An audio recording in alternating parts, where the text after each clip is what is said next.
సమయానికి వచ్చాం. మాట్లాడుతున్న ప్రతి మాటను కూడా మన హృదయంలో తీసుకుని దాన్ని పదులు చేసుకుని ఒక దినమున జ్ఞాపకం చేసుకుని తగిన అవసరతకి దాన్ని వాడుకోవడానికి ఒక ధననిధిగా మన హృదయాన్ని సమర్పించే సమయానికి వచ్చాం. దేవుని స్తోత్రం, హల్లెలూయా. కనుక గత 4 వారాలుగా 5 వారాలుగా ప్రేమకు ప్రతి ప్రేమ అనే అంశాన్ని మేము వింటున్నామా లేదా? మీ మనసు ఇక్కడే ఉండాలి. మీ నేత్రంలో దేవుని వాక్యం వైపు చూడాలి. ఎందుకంటే బాహ్య నేత్రాలు ఎప్పుడైతే తప్పిపోతుంటాయో ఆత్మీయ నేత్రం తప్పిపోతుంటుంది. ఆత్మీయ నేత్రం ఎప్పుడైతే తప్పిపోయిందో ఆలోచన విధానం, బాహ్య నేత్రాలు కూడా గురి తప్పుతాయి. కనుక ఆ విషయాలు చాలాసార్లు మీకు చెప్పడం జరిగింది. మీరు తిన్నగా దేవుడి వైపు చూసిన ఎడల మీ లోటు దేవుడు చూస్తాడు. ఆ లోటును ఆయన తీర్చి మాట్లాడి సమాధానపరుస్తాడు. మీరు తిన్నగా దేవుడి వైపు చూసిన ఎడల మీ హృదయంలో చూసే దేవుడు, నా హృదయంలో చూసే దేవుడు మన ఆవేదన ఏదైతుందో ఆ ఆవేదన తీసివేసి అక్కడ సంతోషంతో పరిపూర్ణత కలుగజేస్తాడు. సంతోషంతో నింపుతాడు ఆ హృదయంలో, అక్కడ ఆ స్థానంలో. కనుక ఏదైతే బలహీనత కలుగుందో ఆ బలహీనతను తీసివేసి మరైన బలమును ప్రసాదిస్తాడు. అట్టి దేవుడు మనకు కలిగి ఉన్నాం. అవన్నీ మనం పొందుకోవాలంటే తిన్నగా ఆయన వైపు మన మనసుని నేత్రంలో నిలిపి చూడాలి. దేవునికి మహిమ కలుగుగా. ఈ ప్రేమకు ప్రతి ప్రేమ అన్నటువంటి సందర్భాన్ని మనం ఇంచుమించుకు ఒక నెల నుంచి నెల పైగానే మనం ఈ సందర్భాన్ని నేర్చుకుంటున్నాం దేవుని ద్వారాగా. ఎందుకంటే ఈ అంశాన్ని ఎందుకు ఇన్ని వారాలు దేవుడు నడిపించాడంటే ప్రేమ లేకపోతే ఆ మనుషుడు వ్యర్థము, శూన్యము. గణగణలాడే మాటలు మాట్లాడినా, ధనవంతుడైనా, జ్ఞానవంతుడైనా, అధికారి అయినా, ప్రేమకు ప్రతి ప్రేమ చూపించే కృతజ్ఞత భావం లేకపోయినా, ఎదుటి వారిని ప్రేమించే మనసు లేకపోయినా, ఎదుటి వారి కష్టంలో ఆదుకునే మనసు లేకపోయినా, ఎదుటి వారి కష్టాన్ని చూసి అయ్యో పాప అనే మనసు కలిగి ప్రార్థన చేయకపోయినా, ఆ భక్తి కానీ, ఆ యొక్క నీతి కానీ, ఆ యొక్క మార్గము కానీ శూన్యము అని దేవుడు వాక్యము తేటగా మనకి తెలియజేస్తుందా లేదా? కనుక ఈ ప్రేమకు ప్రతి ప్రేమ, ఈ ప్రేమే లోకమై ఉంది. ప్రేమ దేవుని ప్రేమతో లోకమంతా కూడా నింపబడి ఉంది.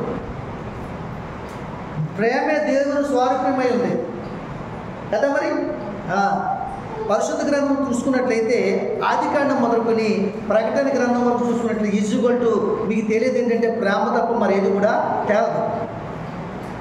కాబట్టి ప్రేమ అన్నిటికీ మూలమైంది. సమాధానానికి మూలమైంది, సంబంధ బాంధవ్యాలకు మూలమైనది, ఏమండి శత్రువులు మార్చే ఆయుధమై ఉన్నది ఈ ప్రేమ. ఇతరుల్ని ఆదరించడానికి ఒక ఆదరణకరమైనటువంటి ఔషధమై ఉన్నది. దేవుని స్తోత్రం, హల్లెలూయా. చాలామంది కూడా అభిమానం ఉంటారు. చాలామందికి హీరోయిన్స్కి అభిమానం ఉంటారు. అభిమానం అంటే ఏంటి? ప్రేమే. వాళ్ళు మన మనసులో చెప్పుకోబట్టి వాళ్ళు ఎలా ఉంటే అలా ఉండాలనుకుంటారు కొంతమంది. మరంకా కొంతమంది హీరోలను ప్రేమించే వాళ్ళు ఉన్నారు, అలాగే రాజకీయ నాయకులను ప్రేమించే వాళ్ళు ఉన్నారు, అభిమానించే వాళ్ళు ఉన్నారు కదా. వాళ్ళ కలర్స్, వాళ్ళ గుర్తులు ఏమవుతున్నాయి, ఆ గుర్తులు బట్టలు కుట్టించుకుని తిరిగే వాళ్ళు ఉన్నారు. కారణం ఏంటి? అభిమానం. అవును కదండి. అలాగే దేవుని ప్రేమ కూడా ఒక యూనిఫామ్ ఉంది. తెలుసా మీకు సంగతి? దేవుని ప్రేమ కూడా గుర్తుంది, యూనిఫామ్ ఉంది. అదేంటంటే క్రీస్తు యేసు కలిగిన ఈ ప్రేమ కలిగి మీరు జీవించాలి. అదే ఆయన మనకి ఇచ్చిన యూనిఫామ్. ఈ లోకానికి మనం చూపించవలసింది. ఎవరికైనా చెప్పండి.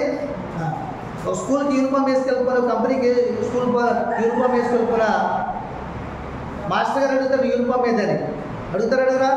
అడుగుతారండి. ఎందుకంటే స్కూల్కి వెళ్ళే ముందు యూనిఫామ్ చాలా ఇంపార్టెంట్. అలాగే ఒక కంపెనీలోకి వెళ్ళి డ్యూటీ చేసేవాడికి కూడా యూనిఫామ్ చాలా ఇంపార్టెంట్. ఐడెంటిటీ కార్డు కూడా ఇంపార్టెంట్. రెండో లేకపోతే సెక్యూరిటీ లోపల రానివాడు, డ్యూటీ చేయడం అవ్వదు, జీతం రాదు. అలాగే క్రైస్తవుడికి పరలోక రాజ్యానికి వారసుడు అవ్వాలంటే ప్రేమనే ఈ యూనిఫారాన్ని, ప్రేమనే మనసుని ఈ లోకంలో చూపించుట, కనబర్చుట, ప్రత్యక్షపరచుట, దాన్ని ప్రభావితం చేయుట ఎంతైనా అవసరం ఉంది. దేవుని స్తోత్రం, హల్లెలూయా. కనుక దేవుని ప్రియమైన జనమ, ప్రియమైన సంగమ, ప్రేమ లేనివాడు వ్యర్థుడు. ప్రేమ అంటే నోటి మాటలతో ప్రేమ కాదు. అయ్యో పాపం, అయ్యో అది కాదు ప్రేమ. ఆ మనసులో ఉన్న గాయాన్ని మానాలంటే నువ్వు నష్టపరుచుకుని సహాయం చేయాలి. లేకపోతే అతను తీసుకుని వెళ్ళి వైద్యం చేయించాలి. కదా. సమరయుడు ఏం చేశారు? సమరయుడు ఏం చేశాడు? మంచి పరిచర్య చేశాడు. యూదులు, దేవుని తెలిసిన వారు శాస్త్ర పరిచర్యలు ఏం చేశారు? అతను రోడ్డు పక్కన విడిచిపెట్టి. నిజానికి సమరయుడికి ప్రేమ తెలియదు, అవునగా చెప్పండి. కానీ వాళ్ళిద్దరికీ తెలుసు మనం అలా ఉండడానికి వీల్లేదు. అలా ఉంటే మనం ఏమైనట్టు లెక్క? మనం జీవానికి పాత్రలమా మరణానికి పాత్రలమా? మాట్లాడండి మీరు, పర్లేదు. మరణం అందరికీ వస్తుంది. మరణం గురించి తలుచుకుంటేనే మనకు మేలు, జీవం ప్రవేశిస్తాం, జీవం వస్తుంది. మరణం తలుచుకోకపోతే జీవం రాదు. కాబట్టి మన జీవానికి పాత్రలమా, అలాగుంటే మరణానికి పాత్రలమా? మరణానికే పాత్రము. దేవునికి మహిమ కలుగును గాక. మన మరణానికి పాత్రం అవడానికి ఇక్కడ రాలేదు, జీవానికి పాత్రం అవడానికి మాత్రమే ఇక్కడికి వచ్చాం. కనుక మానవాని మూల్యాన్ని ప్రశ్నించి ద్వేషాన్ని సమాధి చేసి, పగ ఎత్తుని సమాధి చేసి, ప్రేమను ప్రకటించినప్పుడు, దాన్ని ప్రభావితం చేసినప్పుడు మరణంలోంచి దాటి జీవంలోకి ప్రవేశిస్తాం. దేవునికి మహిమ కలుగును గాక. హల్లెలూయా. ఈ ప్రేమ మొట్టమొదటిగా ఎక్కడ మనం ప్రారంభించాలంటే దేవుని దగ్గరే ప్రేమించాలి. దేవుని దగ్గరే ప్రారంభించాలి. దేవుని ప్రేమించే వారికి, ఆయన సంకల్పం చెప్పిన పిలువబడిన వారికి సమస్తము సమకూడి జరుగుతాయి. దేవుణ్ణి ప్రేమించాలి. మనం ఎందుకు ప్రేమించాలి? ఆయనే మొదటి మనం ప్రేమించాడు కనుక మన పాపముల నిమిత్తమై బలి అయి వాటి నుంచి విడిపించి మనకు ఒక మోక్షాన్ని, మనకు ఒక విడుదలని, మనకు ఒక స్వతంత్రతని, మనకు ఒక రక్షణ భాగ్యాన్ని, మనకు ఒక రాజ్యాన్ని స్థిరపరిచాడు కనుక దేవునికి మహిమ కలుగును గాక. వచ్చా చెప్పలు కొడదామా? స్తోత్రాలు చెల్లిద్దామా? స్తోత్రాలు దగ్గరగా చెల్లిద్దామా? హల్లెలూయా. అదే ఎప్పుడైతే స్తోత్రాలు చేయించామో అప్పుడు వెలుగు మన మధ్యకు వచ్చింది. దేవుని స్తోత్రం. హల్లెలూయా. కనుక దేవుని ప్రియమైన సంగమా, మన మరణానికి పాత్రము కానీ మన దేనికి పాత్రము? జీవానికి పాత్రము, పరలోక రాజ్యానికి పాత్రము, దేవుని వారసత్వానికి పాత్రము. దేవునికి మహిమ కలుగును గాక. కనుక ఈ ప్రేమ అనేది చాలా ప్రాముఖ్యమైనది. తల్లిదండ్రుల మధ్య ప్రేమ లేకపోతే బిడ్డలను పెంచరు, బిడ్డల తల్లిదండ్రులు ప్రేమించకపోతే కృతజ్ఞత భావం లేని వారు అవుతారు. ఏమండి? అన్నదమ్ముల మధ్య ప్రేమ ఉంది, అక్కచెల్లెల మధ్య ప్రేమ ఉంది, బంధువుల మధ్య ప్రేమ ఉంది. ఈ ప్రేమ కనుక శూన్యమైతే ఈ ప్రేమకు బదులు మరొక విషయాలు బయలుదేరుతాయి. ఇక్కడ ఏం బయలుదేరుతాయి? అసూయ, ఈర్ష్య, పగ, ద్వేషము, కలహము. ఇవన్నీ చెప్తే అన్నదమ్ములు అరుకునే స్థితికి తీసుకొస్తాయి. అన్నదమ్ముడు చంపేస్తాడు. ఒకడు కొడుతుంటే అడ్డవలసిన వాడు గడ్డపర పట్టుకుని ఈ పగ ద్వేషాన్ని మనసులో నింపుకుని అన్నదమ్ముడు చంపుతాడు. చంపలేదా బైబిల్లో? ఎవరు చంపారు? హేబేలు కయీను చంపలేదా? చంపాడు కదా. కాబట్టి అక్క చెల్లెలే చంపుతారు. కడుపును పెట్టిన బిడ్డలే తండ్రిని కొట్టి చంపుతారు, తల్లిని కొట్టి చంపుతారు. అని లేదా మనకు వీడి కోసం తల్లిని చంపించినటువంటి విద్యార్థి విన్నావా లేదా? యూట్యూబ్లో, టీవీలో విన్నాం కదా. నిన్న కూడా ఒక వార్త విన్నాను నేను. మరి తల్లిని హింసిస్తున్నని తండ్రిని కొట్టి చంపిన తనయుడని నేను విన్నాను వార్తలు. ఇలాగా అనేక విషయాలు మనం చూడాలి. కారణం ఏంటి? ప్రేమ అనేది పగగా మారిపోయింది, ద్వేషంగా మారిపోయింది, శత్రువయ్యి దాన్ని కొనసాగిస్తుంది. కాబట్టి ఇవన్నీ కూడా శూన్యమైన కార్యం. దేవుని స్తోత్రం. కాబట్టి నీవు పొరుగువారిని ప్రేమించాలన్నా, ఎదుటివారిని ప్రేమించాలన్నా మొట్టమొదటిగా దేవుణ్ణి ప్రేమించే మనసు కలిగి ఉంటే దేవుడే ఆ ప్రేమను నీలో స్థిరముగా ఏం చేస్తాడు? ముద్ర వేస్తాడు. దేవుని స్తోత్రం. అట్టి మనసు నీకు ఇస్తాడు. ఏ మనిషిని ప్రేమించలేడు. ఏ మనిషి కోసం నష్టపరుచుకోలేడు. ఏ మనిషి కోసమో త్యాగము చేయలేడు. కారణం ఏంటి తెలుసా? మనిషి స్వార్థపరుడు. తెలిసిన దగ్గర నుంచి చనిపోయే రోజు వచ్చిన వరకు కూడా ఇది నాది అది నాదని లాగులాడుకునే మనసు కలిగినటువంటి వాడు. నా పిల్లలు, నా కుటుంబము, నా వంశము, నా బంధువులు, నా బంధుత్వం అని నా అనే పదం కోసం ప్రాకులాడేవాడు. మూడోది ధనాపేక్ష కలిగిన వాడు. ధనాపేక్ష చచ్చిపోయినంత వరకు కూడా ఆ రూపాయి ఎక్కడ దాచిన కూడా కొంతమందికి చెప్పడం. ఆ తల కింద ఉండాలి. అవన్నీ ఎత్తి తీసినప్పుడు దొరుకుతాయి ఎక్కడ ఉన్న వాళ్ళకి. చూసారా? కాబట్టి మనిషి ఏమైనాడు? స్వార్థపరుడు, బెంకములాడేవాడు, ధనాపేక్ష కలిగిన వాడు దేవుని వాక్యం తేటగా తెలియజేస్తుంది. అతను పాస్టర్ కావచ్చు, బిషప్ కావచ్చు, న్యామాన పంచాంగం రాసిన వారు కావచ్చు, పురాణాలు రాసిన వారు కావచ్చు, బైబిల్ గ్రంథాన్ని ఈ ప్రపంచానికి అందించిన వారు కావచ్చు. ఈ 3 గుణాలు శరీరము, ఆత్మ, రక్త ప్రాణములు కలిగిన ప్రతి శరీరంలో కూడా ఈ 3 గుణాలు ఉంటాయని దేవుడు జ్ఞాపకం చేస్తున్నాడు. ఒకవేళ ఈ 3 గుణాలు ఏది లేదు అని ఎవడైనాను మాట్లాడినట్టయితే వాడు దేవుని వాక్యాన్ని అబద్ధకుడిగా చేస్తుంటే దేవుని వాక్యము తేటగా తెలియపరుస్తుంది. దేవునికి మహిమ కలుగును గాక. మరొకసారి చెప్పకూడదా? హల్లెలూయా.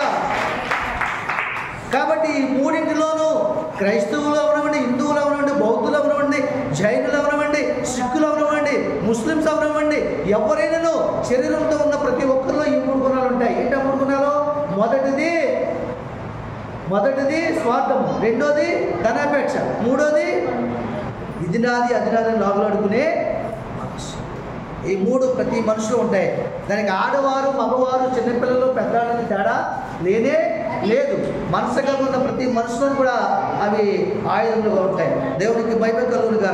కాబట్టి ఆ యొక్క 3 కూడా రాజీ చేసి, ఆ 3 స్వభావాలను కూడా ఏం చేయాలి?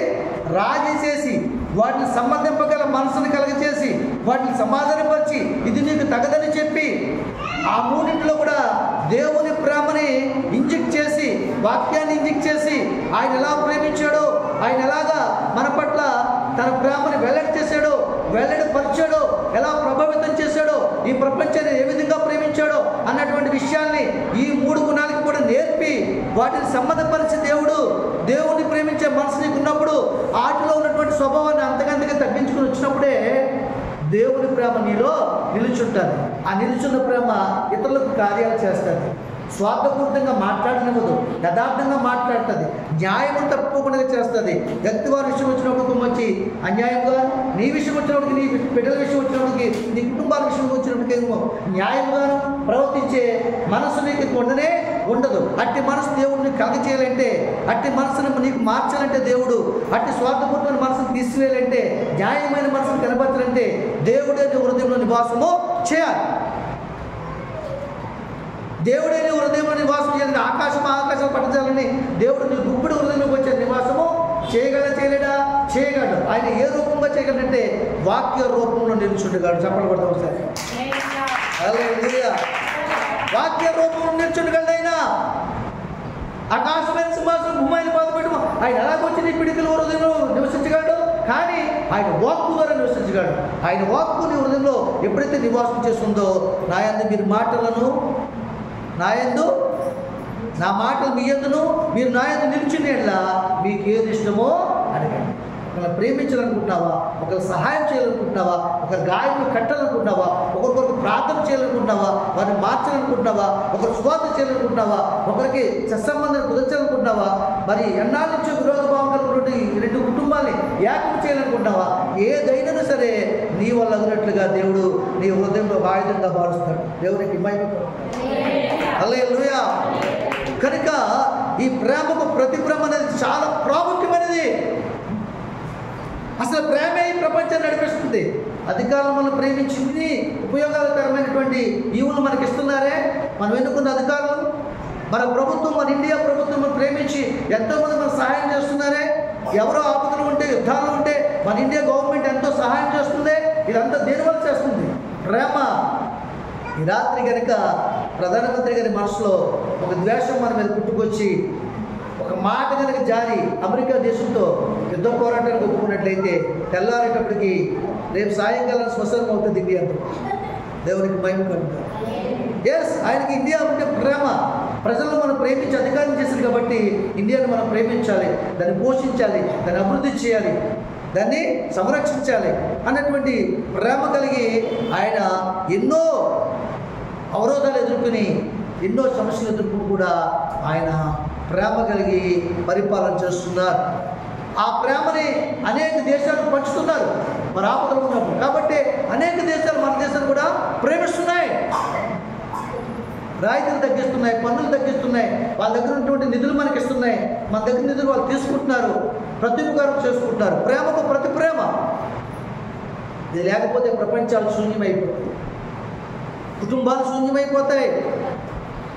భార్యాభర్తల మధ్య గొడవలు జరిగి విడాకుల వరకు వెళ్ళిపోతుంది ప్రేమ లేకపోతే. తండ్రికి కొడుకుడు, కొడుకుకి తండ్రి ఉండడు, తల్లికి కూతురు, అత్తకు కోడలు ఉండదు, యజమానుడు దోషుడు, దోషుడికి యజమానుడు. కాబట్టి ప్రేమ అనేది మానవ జీవితానికి ఒక గృహానికి పునాది లాంటిదో మానవ జీవితానికి ప్రేమ అనేది మొట్టమొదటి పునాది, మొట్టమొదటి రాయి. దేవుని స్తోత్రం. ఆ ప్రేమ మనుషుల నుంచి కలిగేది కాదు. మనుషుల నుంచి కలిగేది స్వార్థమైంది. నేను ప్రేమించి నీకు అది చేశాను కదా, నాకు ఇది చేయలేదు ఆపదలో ఉన్నప్పుడు, నీ కుటుంబాన్ని సమాధానపరచాను కదా, ఈరోజు మేము ఏడుస్తూ అవుతున్నాం. ఇలాగా మనుషుల నుంచి కలిగే ప్రేమ అయితే అలాగే వస్తుంది. దేవుడి నుంచి కలిగే ప్రేమ అయితే ప్రతి విధమైనటువంటి ఉపకారాన్ని కోరుకోదు. అర్థమవుతుందా? నష్టపరుచుకుంటుంది, అర్పణ చేస్తుంది, వారు కీడు చేసిన తిరిగి వారికి హాని చేయదు, ప్రతివాదన పెట్టుకోదు, విమర్శన చేయదు, కృతజ్ఞత కలిగి ఉంటుంది. ఒకవేళ అవతల వారు నీ ప్రేమను పొందుకుని కృతజ్ఞత కలిగి లేకపోయినా వాళ్ళని విమర్శించదు. కారణం ఏంటంటే వారు చూపించిన ప్రేమ విషయంలో దేవుడు నీకు ప్రేమ చూపించి నీ రుణమాయి తీరుస్తాడని సంగతి వాక్యం నువ్వు ఎరుగునట్లయితే అలా నువ్వు జీవించగలవు. దేవునికి మహిమ కలుగుతుంది. కాబట్టి ప్రేమకు ప్రతి ప్రేమ అనే ఇంట్రడక్షన్ ఈ ఆఖరి వారంలో ఇవ్వడానికి నేను ఇష్టపడుతుంది. కాబట్టి ప్రేమ గురించి మాటలు మీతో మాట్లాడడం జరుగుతుంది. ఎందుకంటే ఒక తల్లి తండ్రి వాళ్ళ బిడ్డల్ని, వారి సౌఖ్యాన్ని, వారి సంపదని, వారి యొక్క అందచందాలని, వారి ఆరోగ్యాన్ని కూడా కోల్పోయి, బిడ్డల కొరకు క్షీణించిపోయి, సమస్తము నష్టపోయి, అనారోగ్యం పోలై, వారు భోగవాలని ఆహార్నిశలు కష్టపడుతూ, వారి భవిష్యత్తులు కడుతూ, వారి చదువులు చదివిస్తూ, వారికి ఉద్యోగాలు రప్పిస్తూ, వారి కొరకు ఎందుకు బ్రతుకుతున్నారంటే నేను చనిపోయినను నా బిడ్డలు బాగుండాలి. ఇది ప్రేమ. ప్రేమ లేకపోతే ఎవరిని పెంచరు. ఆ ప్రేమ ఒక ఆశని కలిగిస్తుంది. ఆ ఆశే బిడ్డల్ని పెంచుతుంది, బాంధవ్యాల్ని చక్కపరుస్తుంది, సమాధానపరుస్తుంది. ఏంటి ఆశ అంటే ఈరోజు నా పిల్లల్ని పెంచితే నా వృద్ధాప్యం నన్ను ఒకరికప్పుడు ఒకరైనా చూస్తాను. ఈరోజు వారి కుటుంబానికి నేను మేలు చేస్తే దేవుడు నాకు మేలు చేస్తాడనే ఆశ. మనిషి ఎవరట? మనిషి ఆశాజీవి. మనిషి ఎవరమ్మా? ఆశాజీవి. ఆశ లేకపోతే మనిషి బ్రతకడు. ఎప్పుడు కష్టం వస్తే అప్పుడే చచ్చిపోవాలనుకుంటాడు. అర్థమవుతుందా? ఎప్పుడు కష్టం వస్తే, ఎప్పుడు నష్టం వస్తే అప్పుడే చనిపోవాలనుకుంటాడు. ఈరోజు 50 ఎకరాలు పొలం ఊడ్చావు, నష్టపోయావు. 5 ఎకరాలు పండింది, 5 ఎకరాలు పండలేదు, సగం నష్టం వచ్చింది. కానీ నెక్స్ట్ పంట పడుతుందని ఆశ లేకపోతే ఆ రోజే విషము తాగి చనిపోతాడు రైతు. చనిపోతాడు కూడా. ఎస్, ఈ బిడ్డలు రేపు నాకు పెంచుతారు, పోషిస్తారు, ప్రయోజకులు అవుతారు, నాకు మంచి పేరు తీసుకొస్తారని ఒక ఆశ లేకపోతే పుట్టిన వెంటనే కన్న తండ్రి తల్లి బిడ్డలు చంపడానికి ఇష్టపడతారు. కానీ ఈ ఆశే మనుషుల్లో ప్రేమని, స్వార్థాన్ని, ఐక్యతని, కష్టపడే మనసుని, ముందుకెళ్ళే స్వభావాన్ని కూడా ఈ ఆశ కలగజేస్తుంది. అందుకనే ఒక భక్తుడు ఏమంటే మ్యాన్ ఈజ్ బండెడ్ డిజైర్ అంటే మనిషి ఒక ఆశల మోపు. పిల్లోడు చూడలేదనుకో ఇంకో పిల్లోడు చూస్తానని ఇప్పుడంటే ఇద్దరితోటి ముగ్గురితోటి ఆపరేషన్ చేయించుకుంటారు. కానీ నిన్నే ఒక దగ్గర చూశాను, నేను పేపర్లోను యూట్యూబ్లో చూశాను, 17 మందికి ఈ దినాల్లో కూడా 17వ సంతానాన్ని ఇచ్చిందట తల్లి. చెప్పలు కూడా ఒకసారి. 17వ సంతానం అంట ఈ దినాల్లో కూడా. అంటే 17 మంది 17 మెంబర్స్ తల్లి అయ్యింది. కారణం ఏంటో తెలుసా? సంపద. ఆ కుటుంబము పెద్దగా ఉండాలి. ఇదివరకు అదే ఆశ ఉండేది. ఎందుకంటే ఒకరి కాకపోతే ఒకరైనా చూస్తారు, ఒకరి కాకపోతే ఒకరైనా ప్రేమిస్తారు, ఒకరి కాకపోతే ఒకరైనా నా పట్ల బాధ్యత తీసుకుంటారు. అని ఆ పరిస్థితి నుంచి దేవుడు ప్రేమని మనకి కనబరచాడు. దేవుని స్తోత్రం. హల్లెలూయా. అలాగే దైవజనుడు కూడా ప్రేమ కలిగి ఉండాలి. విశ్వాసం కూడా దైవజనుడి పట్ల ప్రేమ కలిగి ఉండాలి. ఈ సత్సంబంధాన్ని ప్రేమ లేకపోతే ఆ సంఘం అభివృద్ధి కాబట్టి ప్రేమ అనేది చాలా ప్రాముఖ్యమైనది. ప్రేమకు ప్రతి ప్రేమ. దేవునికి మహిమ కలుగుతుంది. ఈ ప్రేమను మనుషుడు కనబరచాలంటే ఇందాక మనం చెప్పుకున్నాం కదా, ఏ మనిషిని ప్రేమించలేడు, ఏ మనిషి కూడా సహాయము చేయలేడు. ఎందుకంటే ఎవరి కష్టాలు వారివి, ఎవరి సమస్యలు వారివి అనుకుంటారు. కష్టంలో ఉన్నా సరే నువ్వు సహాయం చేయాలంటే అట్టి మనసు దేవునికి ఇవ్వాలి. అది దేవుని ద్వారా పొందుకోవాలంటే మొదటగా దేవుని వాక్యాన్ని, దేవుని సంధిని, దైవజనుడిని ఆయన నోటి నుంచి వచ్చే మాటను, దేవుని వాక్యమును ప్రేమించి నీ హృదయంలో తీసుకున్నప్పుడు నిన్ను అట్టి విధమైన ఆయుధంగా మారుస్తుంది దేవుని స్తోత్రం. నీకు నువ్వుగా ఎవరిని ప్రేమించలేవు. నీ బిడ్డల్ని, నీ రక్త సంబంధుల్ని కూడా ప్రేమించలేవు. ఆ మనసు ఎవరు ఇవ్వాలి? దేవుడు ఇవ్వాలి. దేవుడు ఇవ్వాలంటే ఏం చేయాలి? ముందు మనం దేవుని దగ్గర ఉంది. దేవుడు ఇవ్వాలంటే ఏం చేయాలి? దేవుడినే మనం ప్రేమించాలి, ఆయన దగ్గర నుంచి అది పొందుకోవాలి. దేవుని స్తోత్రం. హల్లెలూయా.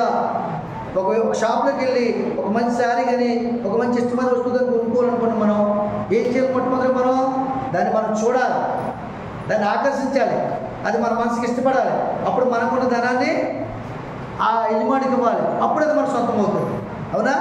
అలాగే యెహోవా ఉత్తముడని, ప్రేమ కలిగిన దేవుడని, యేసు ప్రభు ప్రేమమయుడని, కృపామయుడని, కనికర సంపన్నుడని నువ్వు దర్శించి ఆకర్షించి ఉత్తమమైన దేవుడని ఎరిగి రుచి చూచి ఆకర్షించి ఆయనకి నీ హృదయాన్ని వెలగేయాలి. అప్పుడు ఆయన నీ హృదయం మార్చి ఆయన ప్రేమను ప్రభావితం చేసే ఒక ఆయుధముగా దేవుడి లోకానికి తీర్చిది పంపిస్తాడు. పరలోకానికి కూడా తీసుకెళ్తాడు తర్వాత. దేవుని స్తోత్రం. అప్పుడు ఆయన దగ్గర ఉన్న ప్రేమను మనం కొనుక్కుంటాం. ఈ హృదయంలో పెట్టి, ఈ మనసును పెట్టి. అంతవరకు అది మనకు సాధ్యం కానే కాదు. హల్లెలూయా. కనుక దేవుని సన్నిధానంలో దేవుని ప్రేమించే వారికి, ఆయన సంకల్పం చెప్పి పిలువబడి వారికి సమర్థము సమకూడి మేలు కొరకు జరుగుతుంది.